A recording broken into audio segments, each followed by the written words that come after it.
Once upon a time, there lived 10 cloth merchants in a village, who always traveled together. Once they were traveling a long distance, and were returning home with a lot of money, after selling their clothes. There was a dense forest, near their village.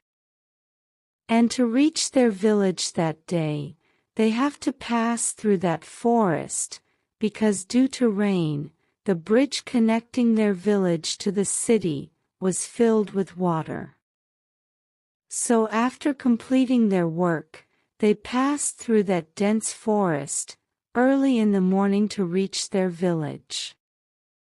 "Ah, this monsoon," grumbled the merchant, his broad shoulders sagging under the weight of the bundles of silk.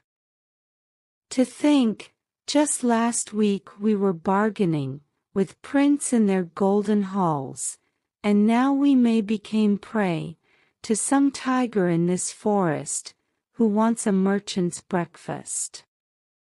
"Don't be sad about this monsoon," said the second merchant, holding the gleaming muslin bundle in his hand. "We will cross this forest, just like our ancestors did, before there were bridges." "Yes," the other merchant said, "if that bridge had not been filled with rain water, we would have crossed it and reached our village. But okay, we will reach our village, after passing through this forest." Whispers of agreement echoed through the group. And they continue their journey. "I can't believe we made so much money," the second merchant said, laughing.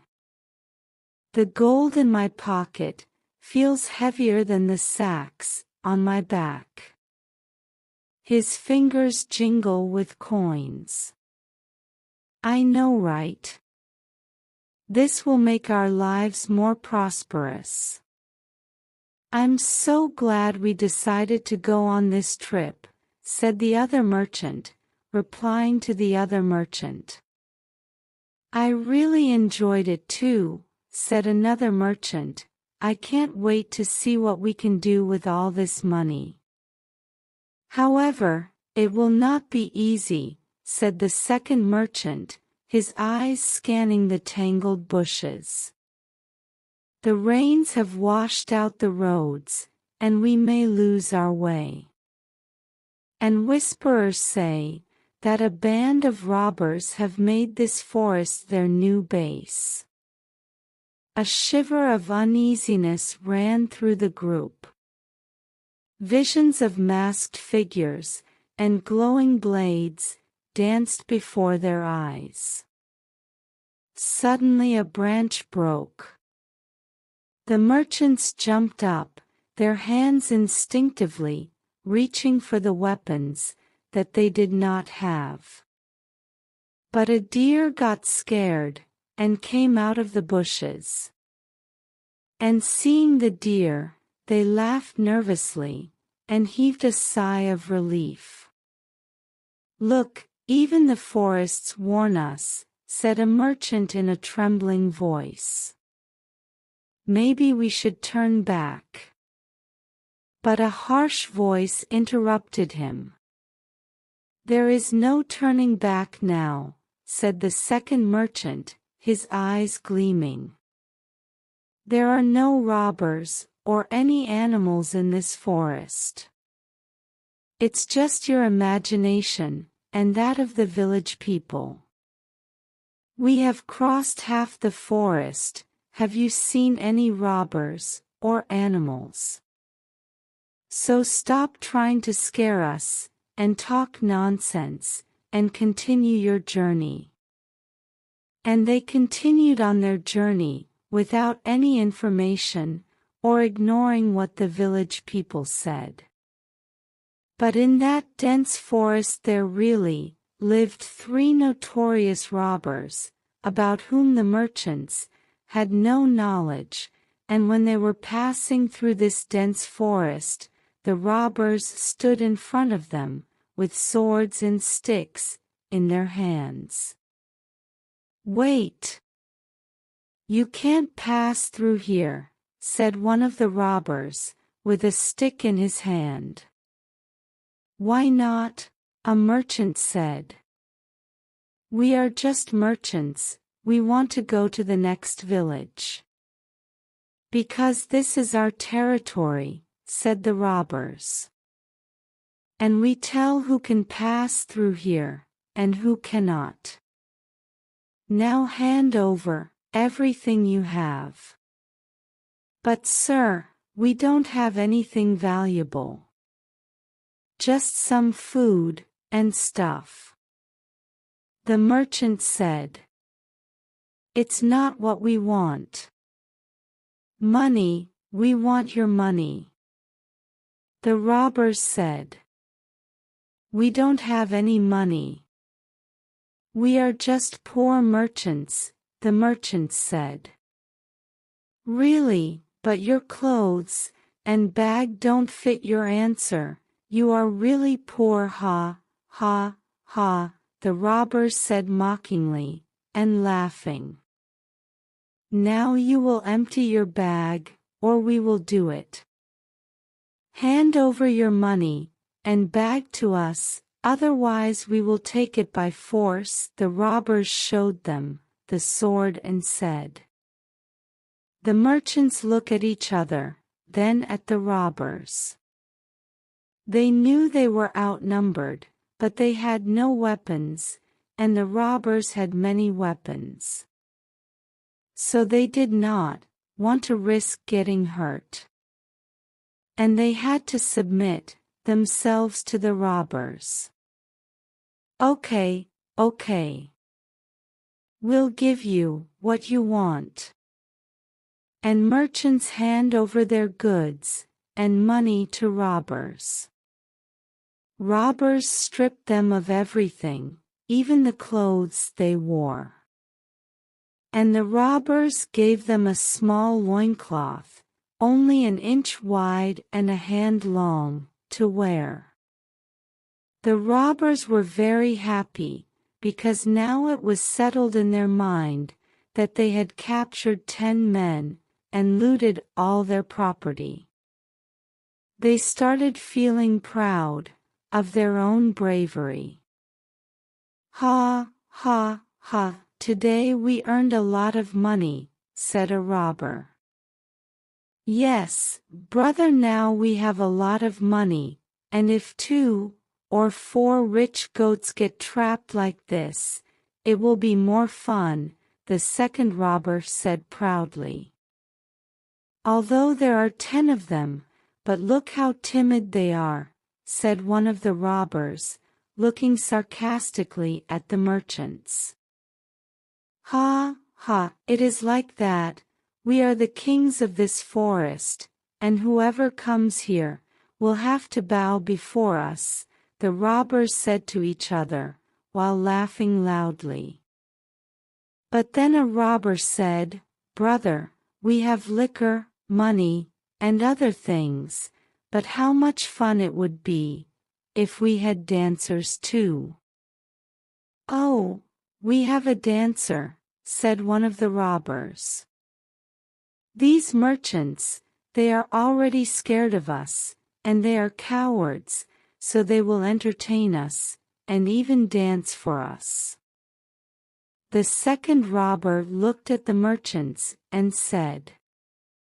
And having said this, they sat down like 3 kings in front of the men whom they had robbed, and before returning home, they ordered them to dance before them. They give them orders, like a king orders his servants. The merchants now began to mourn their fate. "We had already lost everything, except our loincloths, and yet the robbers were not satisfied, but ordered us to dance." Merchants say this in their mind. "What do we do now?" But one of those 10 merchants was very smart. He reflected on the misfortune that had come upon him and his friends, and the dance they would have to perform, and the magnificent manner in which the three robbers were sitting on the grass. But then he saw that these last people had placed their weapons on the ground and were sitting proudly. And seeing the opportunity, he made a plan in his mind, and said that, now the robbers are convinced that they have caught us, and they are relaxed. Now the time has come for us to take them under our control. Now that they are so mesmerized in their wine, we must take advantage of it. And here with the assurance that they have completely captured the merchants, who have now begun to dance, the robbers enjoy their dance, freely or leisurely. And then the shrewd merchant led the dance, and as a song is always sung by the leader on such occasions, to which the rest dancers, keeping time with their hands and feet, he began to sing thus: We are enti men. They are earth men. If each earth man surround eno men, eno man remains. Ta, tai, tom, tadingna. All the robbers were uneducated, and thought that the leader was just singing a song as usual. They don't know that the song was conveying any meaning. They are good dancers, look how they are shaking their arms and waist, ha, ha, ha, said the robbers, while looking at the dancing merchants. But what are they singing? I am unable to understand.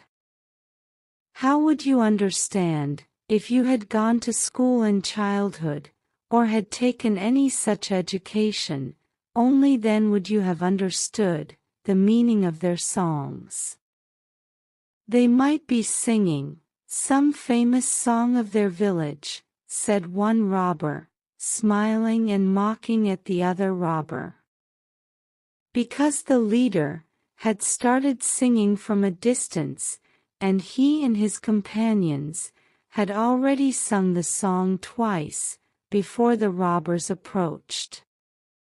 So his companions understood what singing meant, because they were trained in this trade since childhood.